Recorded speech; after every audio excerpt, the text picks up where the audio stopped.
I'm Sarah, 29 years old, marketing manager at a decent firm in Austin. I've always been the girl who had her together. Good job, nice apartment, active social life. I work out 5 times a week, meal prep on Sundays, and yeah, I've been told I'm attractive. Not trying to sound conceited, but I know my worth. High sex drive, confident, independent, the kind of woman men say they want until they actually get her. I've been with Mark for 6 years. We met when I was 23. He was 26. He's a software engineer, now senior level at some tech company. Good guy, stable, pays his half of everything, remembers birthdays, doesn't leave dishes in the sink, treats me well. On paper, he's perfect. But lately, I don't know. Something's been feeling off. Not wrong, exactly. Just repetitive. Same dinner conversations, same weekend routines, same sex positions. We have sex maybe 2 or 3 times a week, which he seems fine with, but I could go every day easily. Sometimes twice. I've always had a higher drive, and lately it's been making me feel caged. Mark's attractive in that stable, dependable way. Dark hair, starting to get some silver at the temples, kind eyes, decent build, though he could stand to hit the gym more. When he looks at me, it's with this comfortable affection. Comfortable. That's the word that's been bothering me. When did we become comfortable? 3 months ago, things started shifting in my head. I'd been going to this CrossFit gym, and there's this guy, Connor. Tattoo sleeves, man bun, the kind of guy who looks like he's never had an office job in his life. Total opposite of Mark. He started spotting me during squats, making comments about my form that were definitely flirty. "You've got great control," he said once, and the way he said it made my stomach flip. We'd chat after workouts. He mentioned he was not really the relationship type, which somehow made him more interesting. I found myself thinking about him at work, checking if he'd be at the gym before I went. Nothing happened, but the spark was there. That electric feeling I hadn't had in years. Then came girls' night at Jenna's place 2 months ago. Jenna's 32, my friend from college who got divorced last year. She's been living what she calls her freedom era, seeing multiple guys casually, no commitments, living her truth. My other friend, Rachel, 30, is in an open relationship with her boyfriend of 4 years. She always seems so alive when she talks about it. We were 3 bottles of wine deep when I mentioned Connor's flirting. "Girl, you're 29, not dead," Jenna said, pouring another glass. "Life's too short to wonder what if." Rachel leaned in, her eyes bright. "Why not just talk to Mark about opening things up? If he really loves you, he'll want you happy. That's what real love is. Wanting your partner fulfilled. Doesn't that bother you, though?" I asked. "Your boyfriend being with other women?" She shrugged. It actually made her stronger. We're choosing each other every day, not just stuck by default. And the sex is amazing now. We have things to talk about. New energy. Jenna nodded enthusiastically. Monogamy is a patriarchal construct anyway. You think men naturally want just one woman? They've been cheating since the dawn of time. At least this way. It's honest. That night, lying in bed next to Mark, who was snoring softly, completely oblivious, I opened my notes app and started typing. Reasons this makes sense. We're young. Prevents future resentment. Modern couples do this. We're sexually incompatible anyway. Honesty over lying. If we're meant to be, this will prove it. I stared at that list for an hour. Mark rolled over in his sleep, threw an arm across me, his face peaceful, trusting. I felt a pang of something. Guilt, doubt, but pushed it away. This wasn't about not loving him. This was about not losing myself. 2 days later, I made his favorite dinner. Steak, medium rare, roasted potatoes, asparagus. I'd rehearsed what to say in the car ride home from work. "I want to talk about something," I said as we sat down. Mark looked up from cutting his steak, those brown eyes attentive. "Okay, what's up?" I took a breath. "I've been thinking about us, about our relationship, and how we can grow." "Grow?"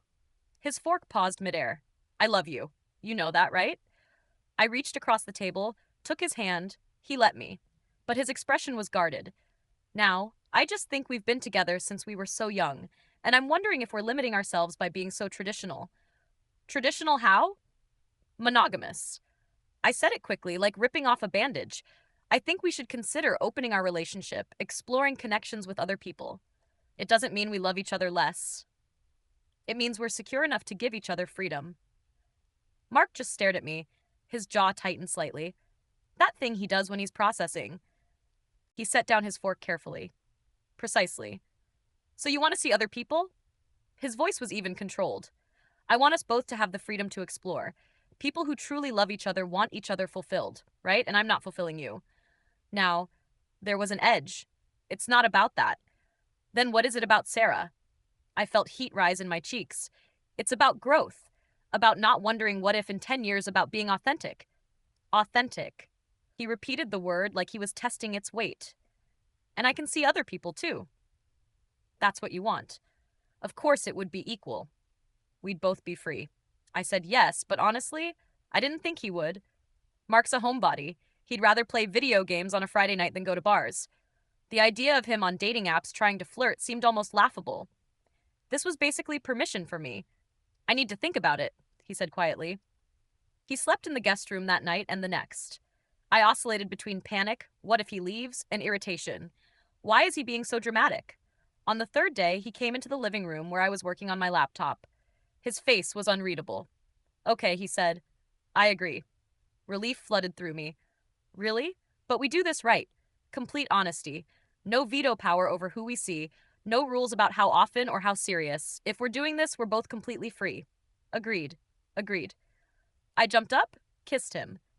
This is going to make us stronger. I love you. He didn't say it back, just nodded and went to the bedroom. That night, I downloaded Tinder, Bumble, Hinge. Mark watched me do it from the couch, then calmly picked up his phone and did the same. I remember laughing, kissing his cheek. You're so cute. This is going to be amazing for us. He didn't smile back, just looked at me with an expression I couldn't read. Yeah, it might be. Within 24 hours, I had over 200 matches. The validation was intoxicating. Connor responded to my message immediately. Been hoping you'd reach out. Drinks this week. We met at a bar downtown on Thursday. He looked even better outside the gym. Fitted black t-shirt. Those tattoos on full display. The conversation was easy, flirty. He didn't ask much about my life, which somehow felt freeing. No boring work talk, no discussing bills or whose turn it was to clean the bathroom. We ended up back at his place. The sex was different, rougher, less predictable. He pulled my hair, bit my shoulder. It wasn't better than Mark. Exactly. Just new. And that newness felt like oxygen after being underwater. I came home around 1 a.m. Mark was still up reading on the couch. Good night, he asked without looking up. Yeah, really good. That's good, he turned to Paige. I'm heading to bed. I waited for more jealousy, questions, something. But he just stood, kissed my forehead like I was his sister, and went to the bedroom. The next 2 weeks were a blur. I saw Connor twice more, each time that same rush of excitement. I matched with other guys, a lawyer, a bartender, a personal trainer. The attention was addictive. I started dressing sexier, posting gym selfies. Connor liked them immediately. Mark seemed fine. He started waking up earlier, 5:30 a.m. gym sessions before work. I'd hear him leave while I was still in bed. He came home looking energized instead of tired, which was different. New cologne, too. I noticed something woodsy and expensive. You smell nice, I commented one evening. Thanks, figured I'd try something new. He was looking at his phone, smiling slightly at something. Who are you texting? Just coordinating plans for tomorrow. He pocketed the phone. You going out tonight? Meeting someone for drinks? Cool. Have fun. The casual way he said it bothered me. Where was the emotion, the caring? But I pushed the thought away. This was what I wanted. Freedom without drama. 3 weeks in, I tried to initiate sex. We were both home on a Wednesday night. Rare these days. I pressed against him on the couch, kissed his neck, the way that always worked. I'm pretty tired tonight, he said, gently moving my hand away. Maybe this weekend. I froze. In 6 years, Mark had never turned me down. Never. His sex drive was lower than mine. Sure, but he never said no. You're tired. I couldn't keep the edge out of my voice. Yeah, long day. Early morning tomorrow. He kissed my forehead again, that same brotherly kiss, and went to the bedroom. I lay on the couch, staring at the ceiling, something cold settling in my stomach. 6 weeks into our open marriage, reality started hitting different. Connor ghosted me after I suggested we grab dinner. You know, actually date instead of just hooking up. I texted, want to catch a movie this weekend? 3 days of nothing, then been busy. Let's keep it casual. Yeah, oh, I was just a hookup to him. The realization stung more than it should have. I cycled through other matches. The lawyer showed up 30 pounds heavier than his photos and spent the entire dinner talking about his ex-wife. The entrepreneur tried to recruit me into his Amway scheme. The hot ones just wanted nudes before agreeing to meet, and when I refused, they unmatched. Meanwhile, Mark was thriving. He'd lost weight, probably 15 pounds. His jaw was more defined. His clothes fit better. He bought new ones, too. I noticed jeans that actually fit, button-downs that showed off his shoulders. When did his shoulders get that broad? He was gone most Friday and Saturday nights now. Used to be our Netflix nights, but now he'd shower, put on that expensive cologne, and head out around 7. Come back at midnight, sometimes 2 a.m. He never offered details. So, you seen anyone? I asked casually one morning. A few people, yeah, nothing serious. He took a sip of coffee, scrolled his phone. Conversation over. The lack of detail was driving me insane. I checked Find My Friends obsessively. He was at nice restaurants, places I'd wanted to try, cocktail bars in the Domain. Once a hotel bar at the W, and I nearly lost it before reminding myself, this is what you wanted. One Tuesday night, I came home from a disappointing date. The guy spent 20 minutes explaining cryptocurrency to find Mark's bedroom door closed. Water running. I checked the time, 11 p.m. Mark never showered at night. He was a morning shower person. Always had been. Something snapped. When he came out, hair damp, wearing just sweatpants, I was standing in the hallway. Who are you seeing? It came out more aggressive than I meant. Mark's eyebrows rose. Why does it matter? Because you're my husband and you're my wife who's been a gym bro for 6 weeks. What's your point? The bluntness made me flinch. Mark never talked like that. His jaw was tight now, eyes harder than I'd ever seen them. That's different. I'm exploring. You're replacing me. How is it different, Sarah? Explain it to me. He crossed his arms, water still dripping down his chest, his toned chest. When did he get abs? You're supposed to be here for us. I am here. Every night you don't go out. You're the one who wanted this open. I'm just participating. Not like this. You were supposed to what? He stepped closer. Sit home while you lived your fantasy. Wait around like a good little puppy while you got your needs met. Sorry, that's not how this works. Tears started. I couldn't help it. You're changing everything. His expression softened slightly, but he didn't comfort me. Didn't pull me into a hug like he would have before. No, Sarah. You changed everything. I'm just adapting. He walked past me into the bedroom and closed the door. I stood there in the hallway, tears on my face, and called Jenna. He's seeing people, I said when she answered. Okay, that was the agreement, wasn't it? But he's actually doing it. Like, seriously dating, Jenna. What did you think would happen? You got what you wanted. Why are you mad he's doing the same thing? I hung up, unsatisfied. Nobody was getting it. 2 weeks later came Jessica's birthday dinner. Upscale Italian place downtown. About 15 of us. I'd been anxious all week. Mark had been distant, gone most nights. I got there early, already 2 glasses of wine deep by the time people started arriving. Jessica hugged me, whispered, "You okay? You look stressed." "I'm fine." I lied. We were chatting, laughing when my phone buzzed. Mark. Running 10 minutes late, bringing someone. My stomach dropped. Someone? I texted back. Who? No response. 10 minutes later, the door opened. Mark walked in with a woman. Not just any woman. Vanessa. Vanessa from my old gym. Vanessa, who all the guys used to stare at. Vanessa, who I maybe possibly told people was probably dumb and just a pretty face with no substance because I was jealous. She was wearing a simple sundress, minimal makeup, and looked absolutely stunning. Natural beauty, the kind you can't fake. And Mark was pulling out her chair, his hand on the small of her back, looking at her like he used to look at me. "Everyone, this is Vanessa," Mark said calmly. His eyes met mine briefly. No guilt, no apology. Just neutral. Hi. Vanessa's smile was warm, genuine. She immediately complimented Jessica's earrings. "Those are gorgeous. Where did you get them?" Jessica lit up, started talking about some boutique. The table warmed Vanessa immediately. She asked people about themselves, laughed at their jokes, seemed genuinely interested in their answers. She was nice, authentically nice. I wanted to hate her so badly, but watching her, I realized there was nothing to hate. "So, how do you two know each other?" someone asked. "Please say work, colleagues. Please say old friends." "We matched on Bumble about a month ago," Mark said easily. The table got quieter, Vanessa completely comfortable. He was really upfront in his profile about being in an open marriage. I really respected that honesty. All eyes shifted to me. I felt my face burning. Wait, open marriage? Someone else asked. Jessica tried to redirect. Hey, should we order appetizers? But it was too late. Mark looked at me, then back at the table. Yeah, Sarah and I decided to explore other connections. It's been good for both of us, right, Sarah? Everyone was staring. Yeah, I forced out. It's been the educational lack. Mark's hand was on Vanessa's shoulder. She leaned into him slightly. The casual intimacy of it made me want to scream.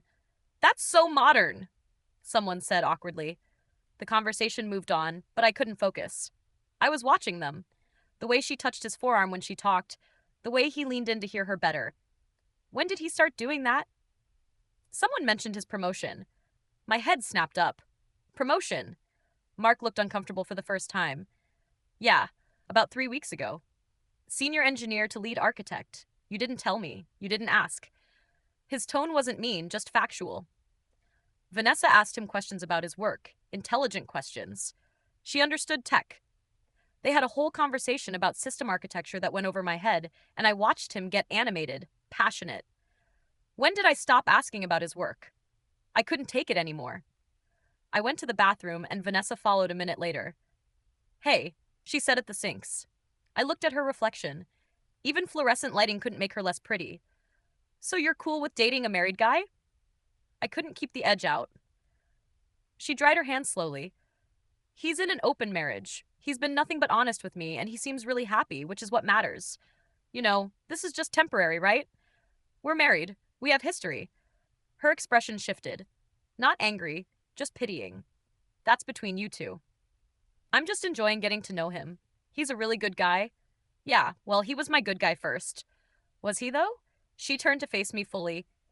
You're the one who opened the door. She left me standing there. Back at the table, they were taking group photos. Vanessa rested her head on Mark's shoulder. He wrapped his arm around her, pulled her close. His face, God, his face looked so happy, relaxed, present. You guys look really cute together, someone said. Mark smiled. Thanks. She makes it easy. When did he stop saying things like that about me? Dinner ended. Mark offered to drive Vanessa home.